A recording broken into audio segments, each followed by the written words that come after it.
বিসমিল্লাহির রহমানির রহিম। পর্যাবৃত্ত গতি অধ্যায়টা একদম কনসেপ্ট নির্ভর, অনেক কনসেপ্ট এখানে আছে, যদি খুবই ছোট। আগে সাধারণত পরীক্ষায় আসতো না, এবার যেহেতু অল্প কয়েকটা অধ্যায়ের মধ্যে এটাকে সিলেক্ট করা হয়েছে, অনেক প্রশ্ন আসার সম্ভাবনা অ্যাডমিশনে আর বোর্ড পরীক্ষায় তো আছেই। পর্যাবৃত্ত গতি 1 নম্বর ইনফরমেশন, নির্দিষ্ট সময় পর পর যদি একই দিক থেকে কোনো ঘটনার পুনরাবৃত্তি ঘটে সেটাকে পর্যাবৃত্ত গতি বলে। ঘড়ির কাঁটা একটা নির্দিষ্ট সময় পর পর ঘুরে আসে, একই দিক থেকে ঘুরে আসে, তাহলে এটা একটা পর্যাবৃত্ত গতি। পৃথিবী নিজ অক্ষে ঘুরতে থাকে, একটা নির্দিষ্ট সময়ে ঘুরে আর একই দিক থেকে ঘুরে, তাহলে পর্যাবৃত্ত গতি। সূর্যের ক্ষেত্রেও, চাঁদের ক্ষেত্রেও। হৃদপিণ্ড মানে হার্টের যে গতিটা, এটাও আমরা পড়েছি একটা নির্দিষ্ট ইলেকট্রিক সিগন্যাল অনুযায়ী চলে, তাহলে এটাও পর্যাবৃত্ত গতি। জোয়ার ভাটা নির্দিষ্ট সময় পর পর হয়, নির্দিষ্ট দিক থেকে হয়। তড়িৎ প্রবাহ, আমরা যে বিদ্যুৎ ব্যবহার করি সেটা, এসি কারেন্ট যেটা ব্যবহার করি সেটা, ডিসি না। স্প্রিং, কোন একটা স্প্রিংকে টেনে ছেড়ে দিলে এর আদর্শ স্প্রিং যদি হয় তাহলে এর গতিটা পর্যাবৃত্ত গতি। তরঙ্গের কণা, কোন একটা তরঙ্গ উপর নিচ করতেছে, তো এখানে যে কণাগুলো চলতেছে তো সেটাও পর্যাবৃত্ত গতিতেই চলতেছে। সরল দোলক, একটা সরল দোলকের ভবকে টেনে একপাশে টেনে ছেড়ে দিলে এর গতিটা পর্যাবৃত্ত গতি। কঠিন পদার্থের অণু, এটা হচ্ছে যে আমরা জানি সকল অণুগুলো কম্পনশীল।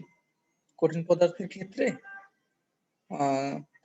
তরলের ক্ষেত্রে, বায়বীয়ের ক্ষেত্রে, সব ক্ষেত্রে কম্পনশীল।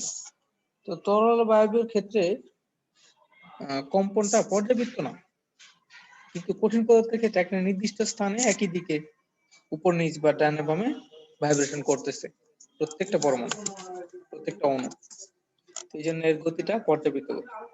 তরল বা বায়বীয় পদার্থের অণুগুলো পর্যাবৃত্ত গতিতে দুলে না।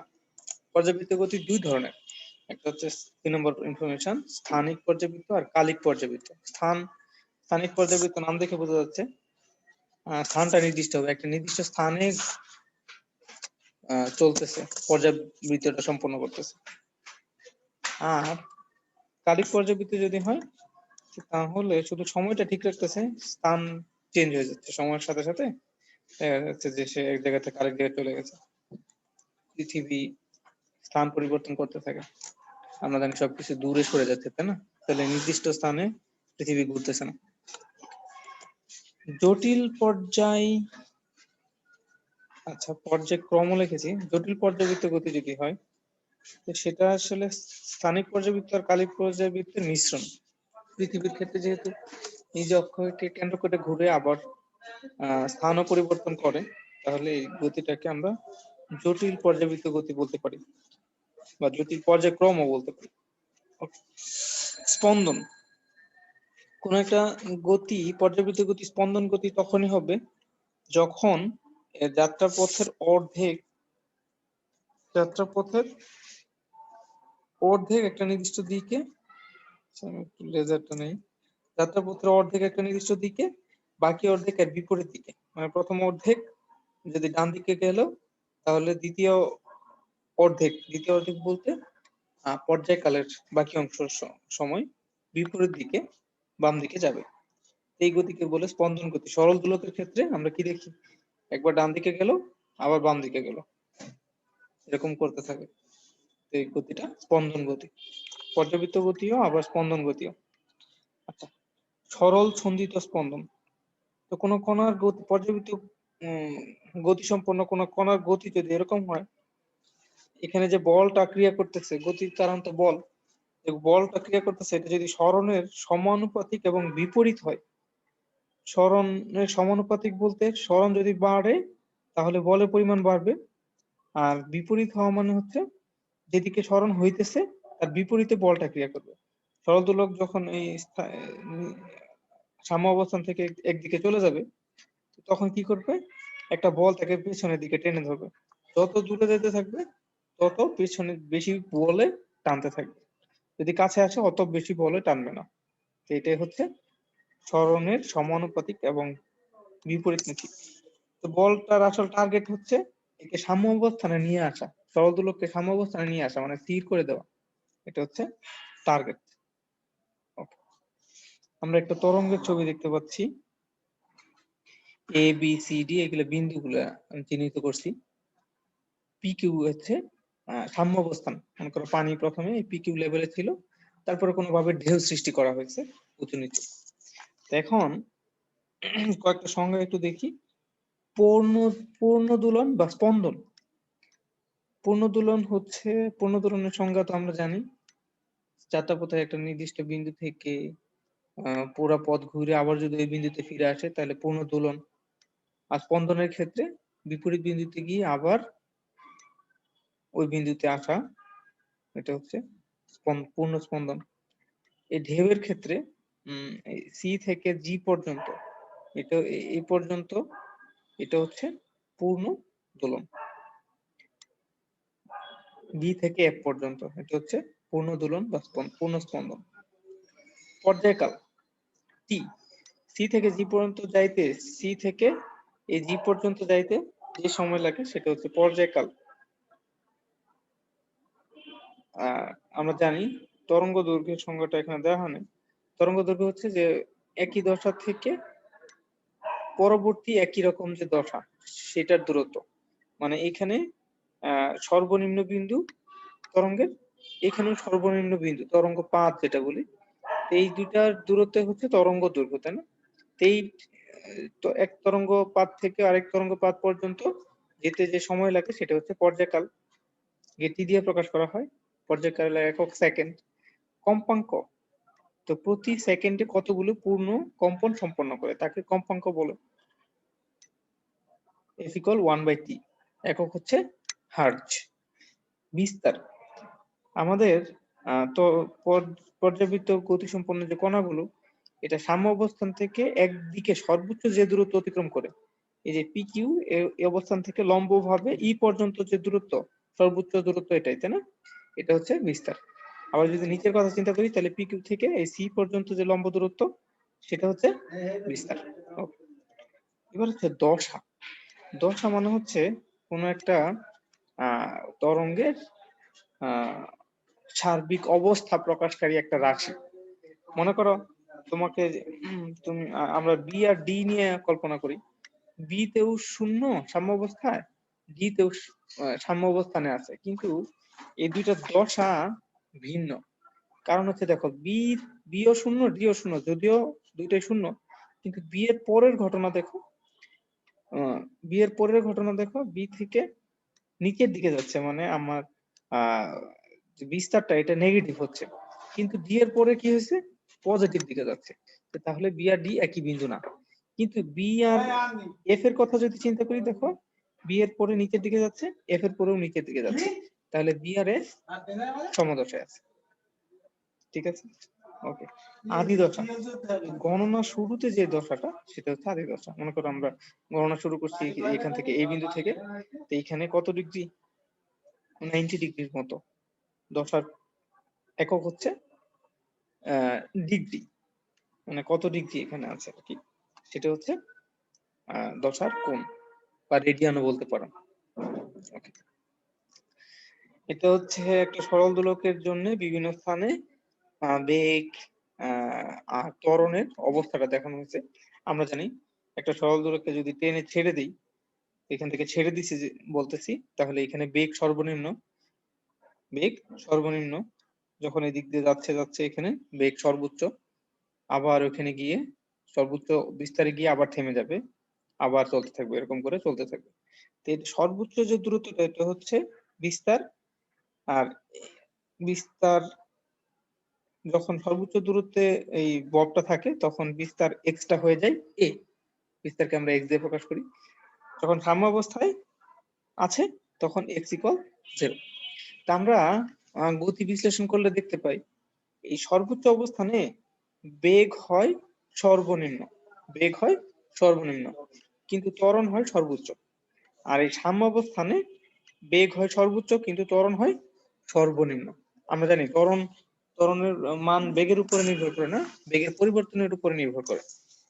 এই যখন আমাদের বিস্তার অবস্থানে থাকে তখন বেগের পরিবর্তনটা অনেক বেশি হয়, এখানে যখন সাম্যাবস্থানে থাকে তখন বেগের পরিবর্তন নাই বললেই চলে, এই জন্য এখানে বিস্তার অল্প। ওকে, তো আমরা বেগের এই সহস্রনির্দেশ স্পন্দনরত কণার ক্ষেত্রে বেগের সমীকরণ V equal omega A square root over A square minus X square, আর ত্বরণের সমীকরণ A equal minus omega square X, এটা পাই। সরল দোলকের কয়েকটা ব্যবহার: অভিকর্ষ ত্বরণ জি নির্ণয় করা যায়, কোনো একটা জায়গায় উচ্চতা কত সেটা নির্ণয় করা যায়, কোনো একটা জায়গা নিম্নতা কত সেটা নির্ণয় করা যায়, কোনো একটা জায়গায় সময় নির্ণয় করতে পারি আমরা। যে যদি সেকেন্ড দোলক হয় তাহলে আমরা জানি সেকেন্ড দোলকের দোলনকাল 2 সেকেন্ড, তাই না? সেকেন্ড দোলকের দোলনকাল 2 সেকেন্ড। তাহলে কোনো একটা জায়গায় গিয়ে একটা দোলক যদি চালিয়ে দেই, তাহলে যদি দুইটা দোলন সম্পন্ন করে তাহলে 2 সেকেন্ড সময় গেল। টাইমটা কাউন্ট করতে হবে, নিজেরা কাউন্ট করতে। আমরা জানি পৃথিবীর পৃষ্ঠে দোলক দ্রুত চলে। দ্রুত চলে বলতে পৃথিবীর পৃষ্ঠ, মনে করো এটা পৃথিবীর পৃষ্ঠ, এখন যদি উপরের দিকে নিয়ে যাও, পাহাড়ে নিয়ে যাও, তাহলে দোলক আস্তে চলবে। আবার যদি খনিতে নিয়ে যাও তাহলেও আস্তে চলবে, ধীরেই চলবে। দুই ধরনের ধীরের মধ্যে পার্থক্য আছে, কিন্তু আলটিমেটলি পৃথিবীর পৃষ্ঠে সবচেয়ে বেশি দ্রুত চলবে। উপরের দিকে নিয়ে যাও, পাহাড়ে বা মহাকাশে নিয়ে যাও, স্পিড কমতে থাকবে। আর নিচের দিকে নিয়ে যাও, পৃথিবীর কেন্দ্রে নিয়ে যাও, কমতে কমতে তো আরো, আমরা হিসাবটা করবো কিছুক্ষণ পরে। ওকে, আমরা পর্যায়কাল সরল দোলকের ক্ষেত্রে সমীকরণ জানি T equal 2 pi root over L by G. এখানে জানো তোমরা, এল হচ্ছে দোলকের কার্যকরী দৈর্ঘ্য, একদম ঝুলন বিন্দু থেকে ববের ব্যাস পর্যন্ত।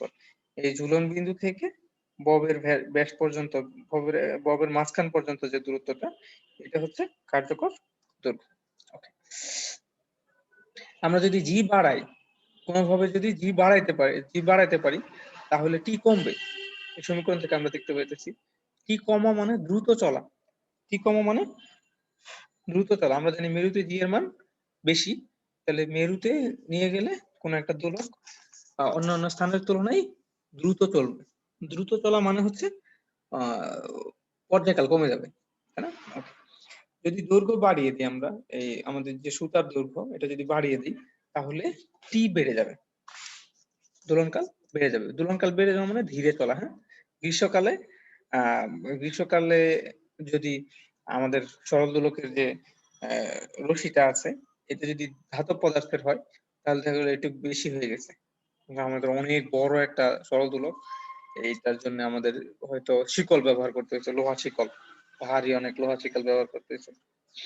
তাহলে ওটা বড় হয়ে যাবে, গ্রীষ্মকালে তাপমাত্রা বেড়ে যাবে, ধাতব পদার্থ বড় হয়ে যায়, তাহলে তখন টি বেড়ে যাবে মানে ধীরে চলবে, আস্তে আস্তে চলবে। চাঁদে যদি নিয়ে যাই তাহলে টি বাড়বে, তার মানে ধীরে চলবে, আস্তে আস্তে চলবে। আমরা তো জানি সেকেন্ড দোলকের দোলনকাল 2 সেকেন্ড, ভুলে যাওয়া চলবে না। পৃথিবীর কেন্দ্রে পর্যায়কাল অসীম। পর্যায়কাল অসীম মানে দুলবেই না, যেখানে নিয়ে রাখছো একপাশে নিয়ে টেনে ছেড়ে দিছ, যেখানে ছেড়ে দিছো ওইখানেই থাকবে, সে আর নড়াচড়া করবে না। তাহলে কি হবে, T equal 2 pi root L by G.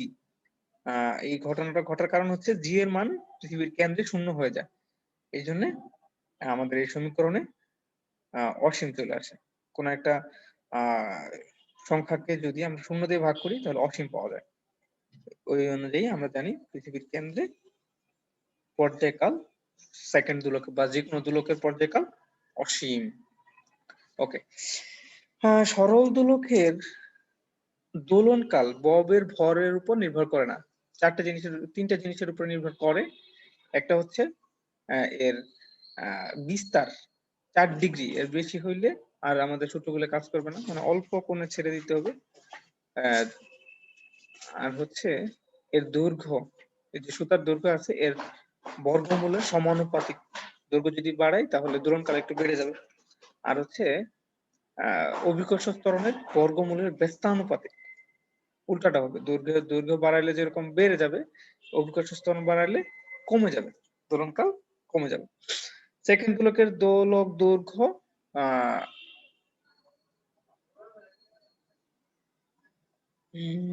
এখানে তো ভুল হয়েছে, 992 হবে। হ্যাঁ, এই দশমিকটা এখানে হবে, তো একটা 9 বাদ দিয়ে 992.9 সেন্টিমিটার, 992.9 সেন্টিমিটার। আমরা জানি T equal 2 pi root L by G. এইখান থেকে এল এর মান দুই পাশে বর্গ করে দিলে 4 পাই স্কয়ার, তাহলে এল এর মান বের করে ফেলতে চাই। যেহেতু এটা সেকেন্ড দোলক, তাহলে টি হবে 2 স্কয়ার করলে হিসাবটা করলে 0.9929 মিটার। 1000 দিয়ে গুণ করলে 992.9 মিটার বা 993 সেন্টিমিটার, 993 সেন্টিমিটার। ওকে, তাহলে এটা একটু ভুল আছে, একটু খেয়াল করো। এটা ঠিক আছে, তোমরা একটু ক্যালকুলেটরে চেক করো এখনই। ওকে, মহাকাশে সেকেন্ড দোলকের কম্পাঙ্ক 0। কম্পাঙ্ক বের করছি এবার f = 1/t, t এর ইনভার্স বের করছি। আমরা জানি t = 2 পাই √l/g, তাহলে 1/t বের করলে এখানে 1/2 পাই হয়ে যাবে। g উপরে ছিল, gটা নিচে নেমে আসবে। এটার উল্টা, ডান পাশটা উল্টে গেছে, বাম পাশে যেহেতু উল্টে গেছে তাহলে ডান পাশে উল্টে যাবে। এইবার আমরা জানি মহাকাশে জি এর মান 0, তো জি এর মান যদি 0 বসাই দিই f এর মান 0 হবে। তার মানে খুব ধীরে চলবে। খুব ধীরে চলা মানে পর্যায়কাল একদম অসীম হয়ে যাবে। ওকে, দুইটা সূত্র খুব মনোযোগ দিয়ে করো, 4 মার্কস দেওয়া হয়েছে। এই দুইটা সূত্র থেকে 4 মার্কসের একটা অঙ্ক আসবে। আমরা পাহাড়ের উচ্চতা বা যে কোনো কিছুর উচ্চতা যদি নির্ণয় করতে চাই, তাহলে ওই উচ্চতায় আমাদের অভিকর্ষ ত্বরণ জানা থাকতে হবে। সাধারণ অভিকর্ষ ত্বরণ তো জানি আমরা। ওই উচ্চতায় যদি অভিকর্ষ ত্বরণ জেনে যাই, এই জি প্রাইম যেটা জেনে যাই, তাহলে জি কে জি প্রাইম দিয়ে ভাগ করে 1 থেকে বিয়োগ করে রুট করে আমরা যদি পৃথিবীর ব্যাসার্ধ দিয়ে গুণ করি, তাহলে পাহাড়ের উচ্চতা বা ওই স্থানের উচ্চতা বের করে ফেলতে পারবো। আর যদি কোনো একটা খনির গভীরতা বা কোনো একটা স্থানের গভীরতা নির্ণয় করতে চাই, তাহলে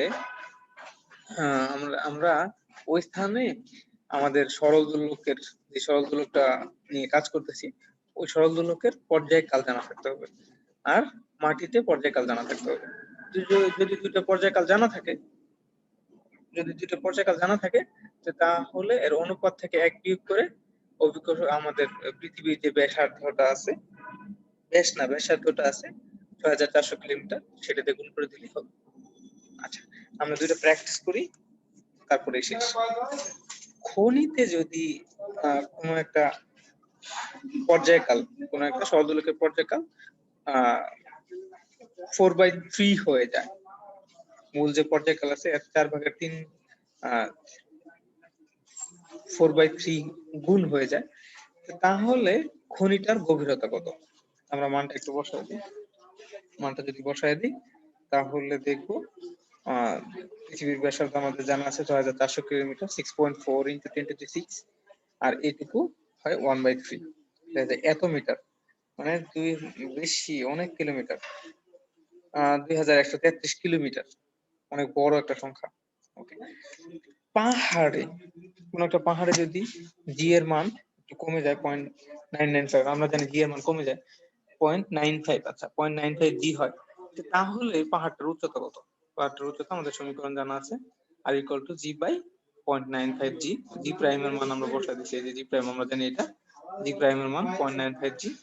যখন বসাই দিছি তখন আমাদের মান পাওয়া গেছে 1468 কিলোমিটার, 1468 কিলোমিটার।